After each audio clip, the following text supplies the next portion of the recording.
जिक्र मराठा आरक्षण, क्योंकि अब ये आग बेहिसाब हो चली है।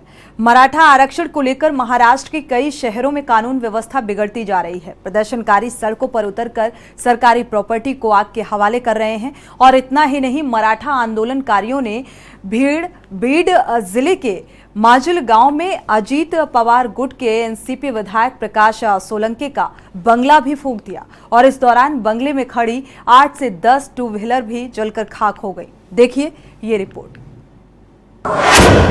महाराष्ट्र में एक दशक से मांग हो रही थी कि मराठा को आरक्षण मिले। 2018 में इसके लिए राज्य सरकार ने कानून बनाया और मराठा समाज को नौकरियों और शिक्षा में 16% आरक्षण दे दिया गया। जून 2019 में बॉम्बे हाई कोर्ट ने इसे कम करते हुए शिक्षा में 12% और नौकरियों में 13% आरक्षण निर्धारित कर दिया। हाई कोर्ट ने कहा कि अपवाद के तौर पर राज्य में सुप्रीम कोर्ट द्वारा निर्धारित 50% आरक्षण की सीमा पार की जा सकती है।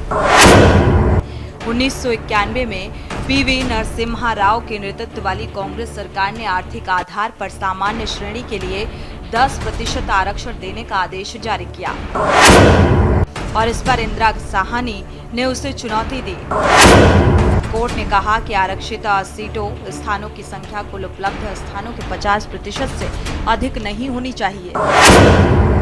संविधान में आर्थिक आधार पर आरक्षण नहीं दिया गया है, तब तक ये कानून ही बन गया।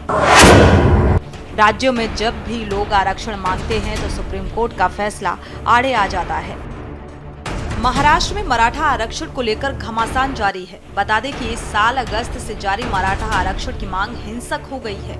आरक्षण की मांग कर रहे दर्जनों लोगों ने सोमवार को बीड के माजला गांव में एनसीपी अजीत पवार गुट और के विधायक प्रकाश सोलंके के घर और दफ्तर पर पत्थरबाजी कर दी। सैकड़ों प्रदर्शनकारियों ने यहां दर्जनों बाइक और कार में आग लगा दी। आपको बता दें कि बीते दिनों एनसीपी विधायक प्रकाश सोलंके का एक वीडियो वायरल हुआ था, जिसमें वो मराठा आरक्षण की मांग करने वाले नेता मनोज जारंगे के खिलाफ कुछ बोलते नजर आए थे। उनके घर और दफ्तर में हुए हमले की वजह यही बताया जा रहा है। बहरहाल घटना के बाद इलाके में पुलिस सुरक्षा बढ़ा दी गई है। विधायक प्रकाश सोलंके ने घटना को लेकर कहा है कि जब हमला हुआ तब मैं अपने घर के अंदर था। हालांकि मेरे परिवार का कोई भी सदस्य या कर्मचारी घायल नहीं हुआ। हम सभी सुरक्षित हैं, लेकिन आग के कारण संपत्ति का नुकसान हुआ है। विधायक प्रकाश सोलंके ने कहा कि प्रदर्शनकारियों से बात नहीं हो सकी। उन्होंने सीधे घर पर पथराव शुरू कर दिया। वो बात करने के मूड में नहीं थे। उन्होंने मेरा घर घेर लिया। मैं मराठा हूँ, आरक्षण का समर्थन करता हूँ। कुछ लोग मेरी एडिट क्लिप फैलाकर गलतफहमी पैदा करने की कोशिश कर रहे हैं। मेरा अनुरोध है कि प्रदर्शनकारियों के साथ हाथ मिलाएं। उनके बल और प्यार में विधायक बना और ये घटना दुर्भाग्यपूर्ण है। राजनीतिक शरारत के कारण ऐसा हुआ। आपको बता दें कि राज्य में 11 दिनों में 13 लोग सुसाइड कर चुके हैं। मराठा आरक्षण के समर्थन में हिंगोली के शिवसेना शिंदे गुट के सांसद हेमंत पाटिल ने इस्तीफा दे दिया है। हालांकि इस्तीफा अभी लोकसभा अध्यक्ष तक नहीं पहुंचा, लेकिन इस्तीफे का लेटर वायरल हो रहा है। मुख्यमंत्री एकनाथ शिंदे ने कहा है कि ये मुद्दा काफी पुराना है। देवेंद्र फडणवीस ने मुख्यमंत्री रहते हुए मराठाओं को आरक्षण दिया था, लेकिन दुर्भाग्यवश सुप्रीम कोर्ट ने उसे रद्द कर दिया। हमने कमेटी बनाई है, जल्द रिपोर्ट आएगी। और ये भी कहा कि हम मराठा आरक्षण के लिए 2 तरीके से काम कर रहे हैं। पहला कुणबी प्रमाण पत्र के द्वारा और दूसरा सुप्रीम कोर्ट में क्यूरेटिव पिटीशन के जरिए। और राजस्व मंत्री को जल्द ही कुणबी प्रमाण पत्र देने का निर्देशन दिया जाएगा।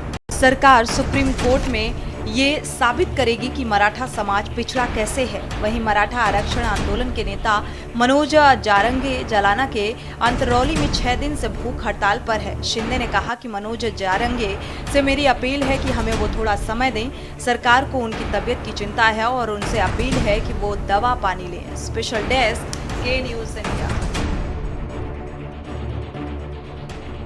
स्पेशल रिपोर्ट में फिलहाल मेरे साथ इतना ही। आगे खबरों के लिए आप देखते रहिए के न्यूज़ इंडिया। आप देख रहे हैं के न्यूज़, खबरों का सारथी।